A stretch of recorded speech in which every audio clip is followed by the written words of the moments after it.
어떤 사람이 와서 여러분들에게 이렇게 이야기한다고 생각을 해보십시오. 내가 당신과 오랫동안 사귀었으니까 부탁이 있다. 이 부탁을 들어달라. 그래서 그런가 보다 했는데 조금 지나서 만약에 그 부탁을 안 들어주면 나 서운하다. 그런가? 하고 있는 차에 그 사람이 강하게 흥정을 하면서 당신 이 부탁을 들어주면 내가 이렇게 할 것이고 안 들어주면 이렇게 할 것이다 라고 얘기를 한다고 생각해 보십시오. 기분이 어떠시겠습니까? 그런데 만나자마자 그 얘기가 끝나자마자 나중에 당신이 내 부탁을 잘 안 들어주는 것 같으니까 나 당신 안 만나겠다라고 얘기한다고 생각해 보십시오. 기분이 어떠시겠습니까? 좋지 않겠죠. 그런 사람들과 만나려고 하시겠습니까? 제가 방금 여러분들에게 비유로 이야기를 한 건 연세대 교수이자 신학자이자 목사인 김학철 목사님이 한 방송 프로그램에 나와서 주술적 신앙에 대한 쉬운 예를 들어준 겁니다. 주술적 신앙과 올바른 신앙의 차이가 뭡니까? 주술적 신앙은 하나님에 대해서 지속적으로 무언가를 해달라고 들어달라고 이야기를 한다는 겁니다. 그런데 여러분, 우리가 이러한 주술적인 신앙의 내용을 들을 때 왠지 조금 마음이 불편하지 않습니까? 기독교를 믿고 예수 그리스도를 믿어도 주술적 신앙으로 평생을 살아갈 수가 있습니다. 매일 기도를 하고 날마다 밤마다 새벽마다 낮에마다 주님 앞에 매일 기도를 해도 마치 무언가 이뤄내고 하나님께서 해줘야 되고 이러한 신앙으로만 가지고도 평생을 살 수 있습니다. 기독교를 믿는다라고 생각을 하지만 사실은 그 사람은 기독교를 믿는 게 아니라 자기의 주술 신앙을 믿는 거일 수도 있습니다. 이게 나중에 심해지면 어떻게 되냐면 뭔가 자꾸 들린다고 합니다. 그리고 미래를 뭐 이랬다라는 겁니다. 당신에 대해서 이렇게 하나님이 나한테 말씀하셨다라는 겁니다. 마치 하나님께 무언가 요구를 해서 내가 하나님의 요구를 듣는 것처럼 이야기를 하는 기본적인 맥락이 주술적 신앙이라는 겁니다. 주술적 신앙으로 신앙생활하면 되겠습니까? 안 되겠죠. 그런데 주술적 신앙이 만약에 그렇다면 올바른 신앙은 어떠한 신앙일까요? 올바른 신앙은 하나님께서 나에게 무언가를 이루어주시고 안 이루어주시고의 신앙의 핵심이 있는 게 아니라 마치 하나님과 흥정하고 소위 서원기도라는 이름으로 하나님께 지속적으로 무언가 따내고 성취하는 그런 느낌이 아니라 올바른 신앙은 하나님과 동행하는 신앙. 내가 이 땅에 살아가지만 하나님의 자녀로서 하나님 백성으로서 살아간다라는 거에 중요성을 가지고 살아가는 동행신앙이 올바른 신앙이지 않겠습니까? 물론 동행을 하다가 하나님께 부탁드리고 간구하는 것은 있을 수 있습니다. 왜? 우리는 연약한 인간이니까. 연약한 인간이라는 내용은 어떠한 내용입니까? 사실은 우리의 한계성을 인정하기 때문에 우리의 한계보다 넘으신 하나님께 아뢰고 부탁드리는 거죠. 차이는 뭘까요? 주술적으로 하나님께 해달라 흥정하는 것과 하나님께 부탁드리는 게 차이가 뭘까요? 우리는 하나님께 기도를 드리고 결과는 하나님이 선택하신다는 겁니다. 왜? 하나님께 기도드리는 그 행동, 하나님과 기도를 통해서 내 어려움을 말씀드렸다는 그 안에 동행 자체의 동행의 핵심을 가지고 있어야 있기 때문입니다. 그래서 주술적 신앙이 잘못된 신앙이라면 올바른 신앙은 핵심이 하나님과 동행하는 신앙, 이것이 올바른 신앙이라고 이야기할 수 있겠습니다. 그런데 세상을 살아가다 보면 올바른 신앙대로 살아가는 기독교인이 되기가 참 어렵습니다. 하나님과 동행만 한다고 해서 이 세상에서 기쁜 마음으로 살아가는 것이 어렵습니다. 왜 그럴까요? 세상은 무언가 세상의 방법대로 성취하고 이루고 나아가고 경쟁하고 높은 자리에 올라가야 되는 시각을 가지고 있는데 하나님과 동행한다고 해서 모든 게 끝나는 게 아니지 않습니까? 그리고 또 하나 살펴보면 세상에서 무언가 성취하고 이루고 앞으로 나가는 사람들이 잘 돼 보이는데 이 사람들은 하나님과 동행하는 삶에는 관심이 없습니다. 주술적 신앙이 됐든 뭐가 됐든 무조건 이루고 힘을 가지고 있으면 잘 된다라는 겁니다. 그런데 안타까운 것은 이렇게 세상을 살아가는 사람들이 세상에서 힘이 있더라 이건 겁니다. 성경에 보면 예언자들이요, 구약시대 말에 지속적으로 비판을 합니다. 리더자들, 기득권자들, 힘 있는 자들, 제사장들, 대제사장들, 기득권자들을 굉장히 비판합니다. 그런데 생각을 좀 바꿔보면 나쁜 사람들이 계속 힘을 갖고 있었다라는 얘기입니다. 물론 기득권자들, 대제사장 중에서도 의인으로 살아가는 사람이 있었겠죠. 하지만 성경에서 그 사람들을 향해서 계속 이야기하는 이유는 의인으로 살아가는 사람보다 기득권자로서 높은 자리에 있는 사람들이 더 많았다라는 겁니다.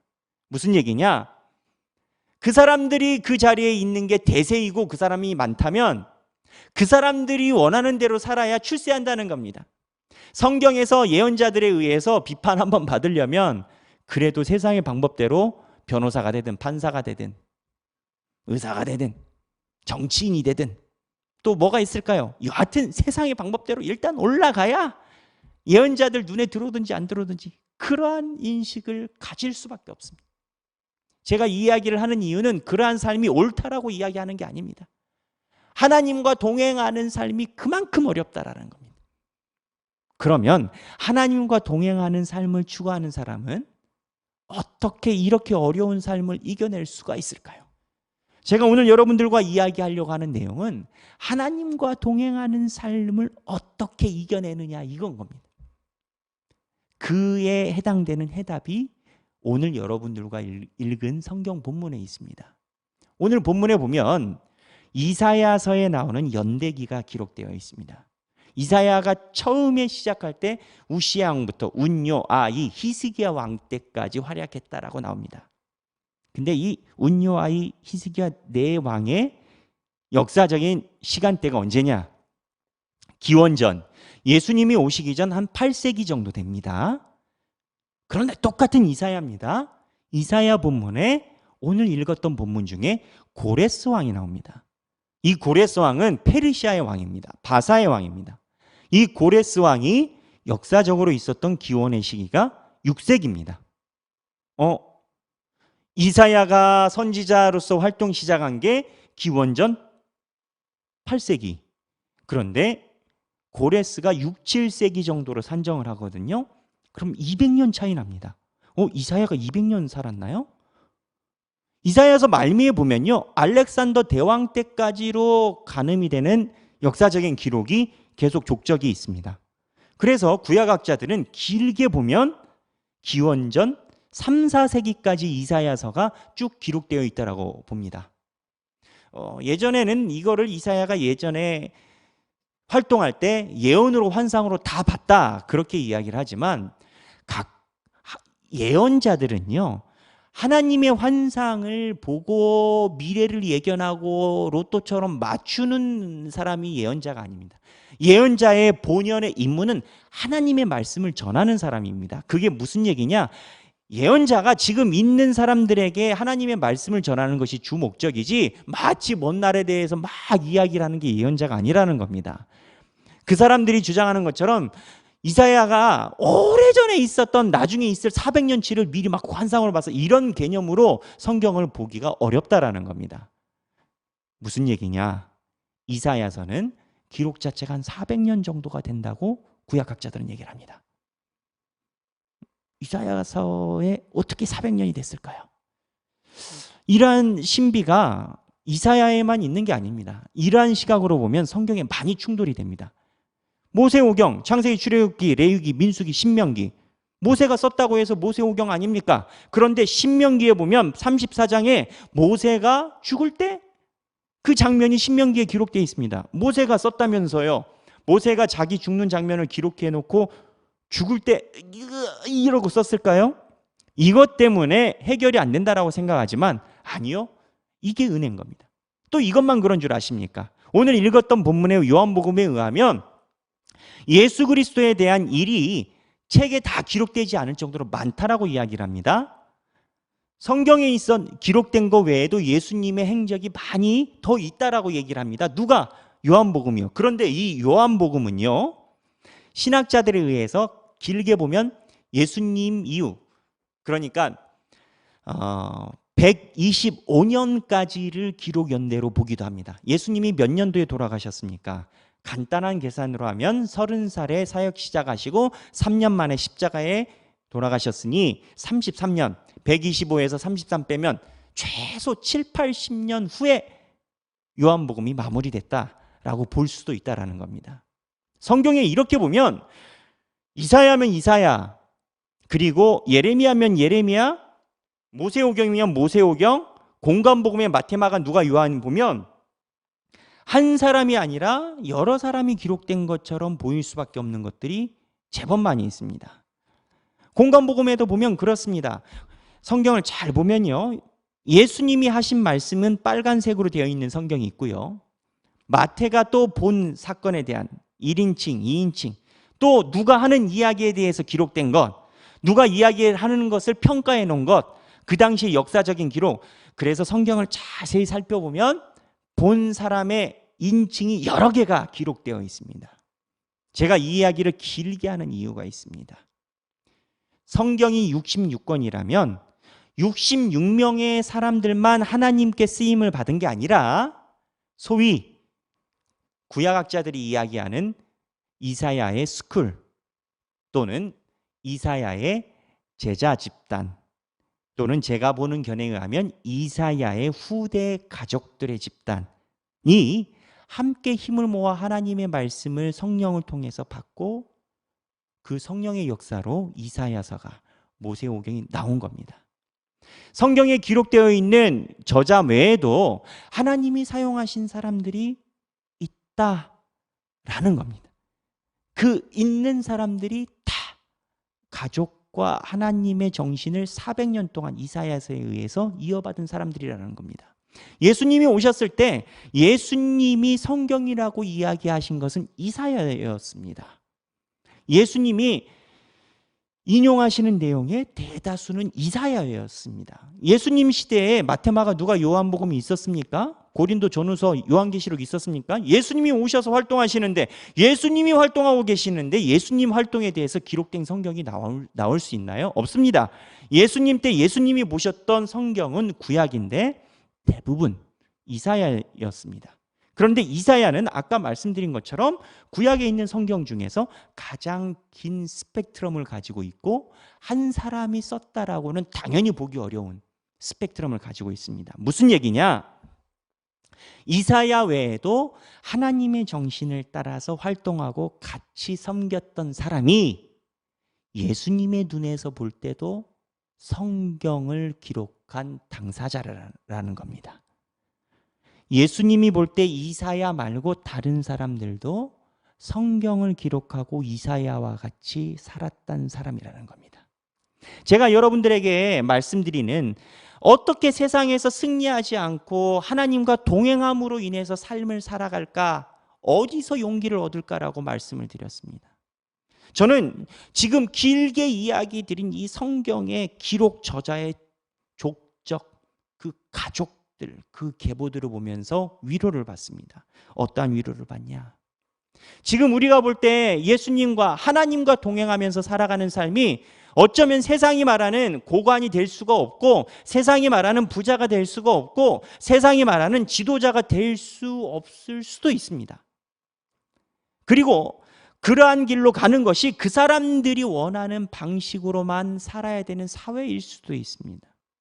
그래서 우리가 그 길이 더욱더 군침이 돌고 그 길로 가고 싶은 유혹이 많이 빠지지만, 비록 그렇게 되지 못한다 하더라도 하나님과 동행하는 삶, 예수님의 말씀대로 살아가는 삶을 우리가 지향하고 바라면 우리의 족적이 성경에 있는 그 가족의 삶이 되는 겁니다. 이사야 외에도 이사야와 함께 살았던 많은 사람들이 성경의 저자의 삶을 살았습니다. 요한복음에도 요한 외에 많은 요한의 제자들이 요한복음을 형성하는 데 이바지를 했습니다. 모세오경도 그랬을 것이라고 추정을 합니다. 이 세상에서 하나님과 동행하면서 살아가는 삶이 세상에서는 때로는 빛을 보지 못할 수도 있지만, 하나님과 동행하는 삶이 성경에 기록될 만큼의 삶이라면 그거보다도 귀하고 값진 것이 세상 어디에 있겠습니까? 세상에서 하나님과 동행하면서 살아가는 사람들에게 위로는 내가 사람들이 볼 때, 세상이 볼 때 정말 번질한 삶이 아닐지 몰라도 성경에 기록되어 있는 삶, 그리고 나의 삶이 어쩌면 또 성경 안에 있는 하나의 가족으로서 삶이 될 수 있다는 겁니다. 저는 이게 제 삶의 위로입니다. 내가 지금 하나님과 동행하는 거 쥐도 새도 모르고 아무도 모르고 그냥 하나님과 동행하고 좋고 그렇게 삶을 살아가고 끝난다고 생각해 보십시오. 하늘나라 가서 축복을 받겠습니다만 뭔가 말하기 어려운 아쉬움이 있는 건 사실입니다. 그런데 그렇게 살아가는 삶이 이 세상에서 그냥 없어지는 것이 아니라 성경의 반열에 하나님의 가족 안에 들어간다라고 상상을 해보십시오. 오늘 내가 주술적 신앙을 버리고 내 소욕적인 신앙을 버리고 세상이 말하는 기득권적인 신앙을 버리고 비록 초라해 보일지 모르지만 하나님과 동행하는 삶을 살아간다면 내가 이 성경 저자의 가족이 된다 생각해 보십시오. 얼마나 가슴이 뜨겁고 행복하겠습니까? 그러한 삶은 어떻게 사는 걸까요? 성경은 분명히 이야기를 해놨습니다. 주술적 신앙처럼 소욕적인 신앙 버리고 그리고 내가 원하는 것보다 하나님의 뜻을 구하고 하나님이 말씀하신 정의를 행하고 예언서에서 줄기차게 이야기하는 정의와 소욕적인 예배가 아니라 주술적인 예배가 아니라 하나님 중심적인 살아있는 실천적인 예배를 드리는 것이 이 땅에서의 삶인 겁니다. 오늘 명절입니다. 이제 많은 가족들이 모이기도 할 것이고 모여서 같이 예배 드리는 분도 계실 겁니다. 우리는 어떻게 살아야 될까요? 하나님의 가족이 된다는 거, 믿음의 가족이 된다는 거, 그냥 좋은 간판과 명예로 남아서는 안 될 것입니다. 또한 우리가 정말 예언자들이 이야기한 것처럼 정의를 구하고 공의를 하수같이 흐르게 하고 올바른 예배로 하나님 앞에서 신앙생활을 가져간다면 우리의 집안이 성경에 있었던 이사야 집안처럼 요한의 집안처럼 성경 안에 기록될 만큼의 성경의 역사의 집안이 될 것입니다. 오늘 주님 앞에 예배드리는 모든 성도분들의 가정이 주술적 신앙에 의해서 마치 흥정하듯이 하나님과 흥정해서 뭐가 들리고 뭐 들린다 뭐 이사 언제 간다 이러한 신앙이 아니라 하나님과 동행하는 것을 가장 값지게 여기고 성경에 기록되어 있던 많은 신앙의 패밀리들, 많은 신앙의 가족의 반열에 올라가시는 저와 여러분이 되시길 주님의 이름으로 축원합니다. 기도하겠습니다. 하나님 아버지, 저희가 믿음의 가정이 되게 하여 주옵소서. 믿음의 가정이 세상에서는 힘을 얻지 못하고 권력을 얻지 못할 것 같아 주저할 때도 있습니다. 그러나 우리가 아무도 모른다 하더라도 하나님 뜻대로 이 세상을 살아가면 지금 이 순간 성경에 기록된 가족과 똑같은 삶을 살아간다는 것. 아니, 우리의 삶이 하나님과 동행하는 삶이 되면 성경의 삶이 된다는 것. 그곳에서 위로를 받고 우리의 가족과 가문이 주님과 동행하는 삶, 정직한 삶을 바라보고 꿈꾸게 하여 주옵소서. 우리의 가정을 그렇게 사용하여 주옵소서. 감사드리며 사랑이 많으신 예수님의 이름으로 기도합니다. 아멘.